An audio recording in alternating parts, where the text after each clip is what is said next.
সেটা হচ্ছে আজকে সকাল সকাল তৃতীয়ার শুভেচ্ছা জানিয়ে মমতা বন্দ্যোপাধ্যায় একটা গান পোস্ট করেছেন। নিশ্চয়ই আপনি জানেন, কারণ আপনি এই আইটি সেলের সঙ্গে যুক্ত এবং আপনি পুরো বিষয়টা খুব ভালো করে জানেন। কিন্তু প্রশ্নটা হচ্ছে, সেক্টর 5 মেট্রো স্টেশন, তার সামনের অংশটা ভেতরে আজ সকালেও প্রচুর জল ছিল, কিন্তু সেই জলটা নামাতে অনেকটা সময় লাগবে। মেয়র বলে দিয়েছেন কেন কি সেটা আমরা সবাই জানি যে কেন এতটা সময় লাগবে, কারণ এতটা বৃষ্টির জন্য শহর কলকাতা প্রস্তুত ছিল না। এখন প্রশ্নটা হচ্ছে যে এর মধ্যে পুজো উদ্বোধন করে কি মানুষের চোখে একটু ছোট হয়ে যাওয়া নয়? কারণটা আমি বলি, ভাতা দিয়েই কি তাহলে সবটা আর কি কেনা যায়?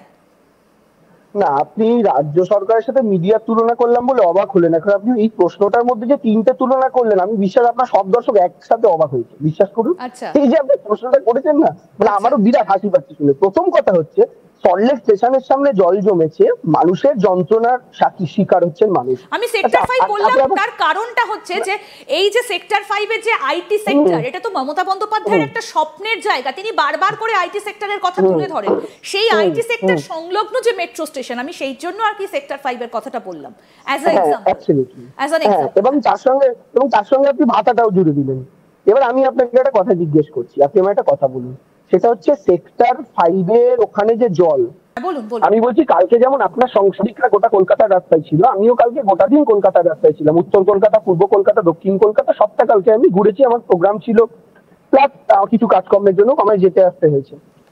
সকালবেলা বন্যার যে পরিস্থিতি ছিল এবং রাত্রিবেলা ফেরার সময় যে বন্যার পরিস্থিতি, তাতে কিন্তু 180 ডিগ্রি পরিবর্তন ছিল।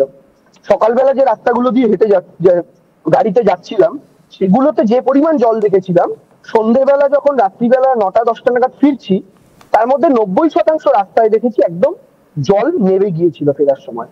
আমার বিশ্বাস আপনাদের যে সাংবাদিকরাও রাত্রিবেলা গ্রাউন্ডে ছিল, তারাও সেই চিত্রই তুলে ধরেছে। আমার বিশ্বাস আপনারা সেটা হয়তো তুলে ধরেছেন, নাও ধরে থাকতে পারেন, আপনাদের ব্যাপার।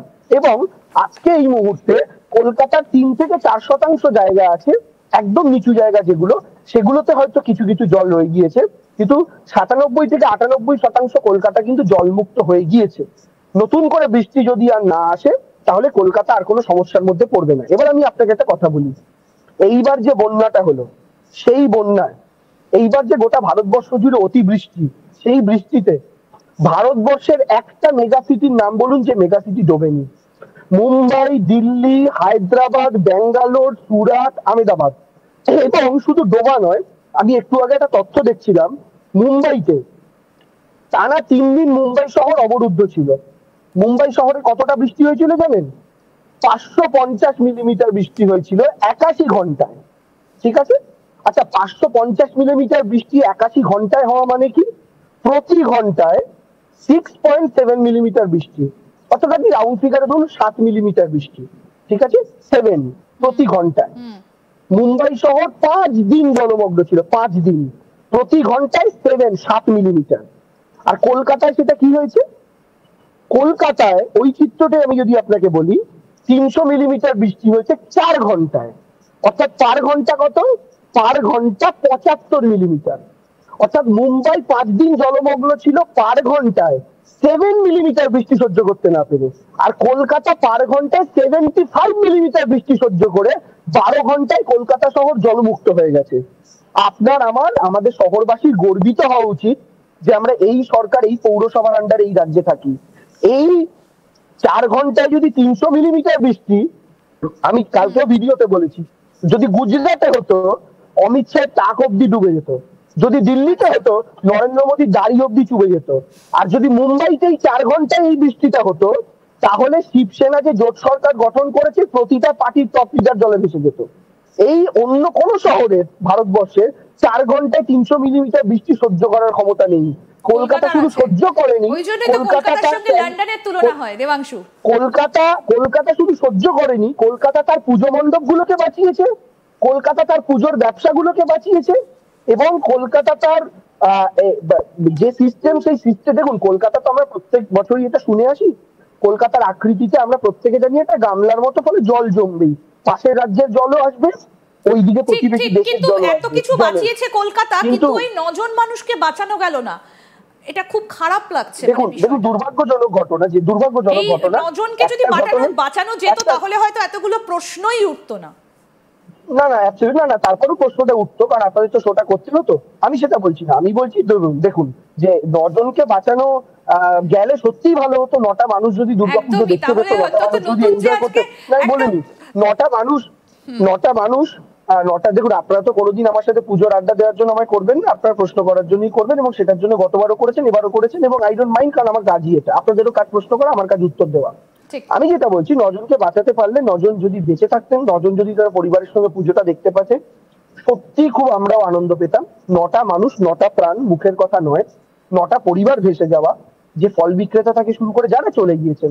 মমতা বন্দ্যোপাধ্যায় কালকে এটা নিয়ে স্পষ্ট করে বলেছেন, সিএসসির তরফ থেকে যে কিছু ক্ষেত্রে দায়সারা মনোভাব, লাইট পোস্ট গুলোতে উন্মুক্ত করে রাখা তার, এবং বর্ষার একবারে যে জলটা জমে গেছে, সে কারণে বহু জায়গায় আরো একটা সমস্যা হয়েছে, যেহেতু 4 ঘন্টা মানে প্রতি ঘন্টায় 75 থেকে 80 মিলিমিটার বৃষ্টি হয়েছে, তাই এত দ্রুত জলের লেয়ারটা বেড়েছে, এবং এত বেশি পরিমাণ জলের লেয়ারটা ছিল না, তাহলে হয়তো অনেকটা আগে থাকতে ব্যবস্থা নেওয়া যেত। একদমই। দেবাংশু আমাদের সঙ্গে থাকুন, আমরা পরের বিষয়টাতে আসি।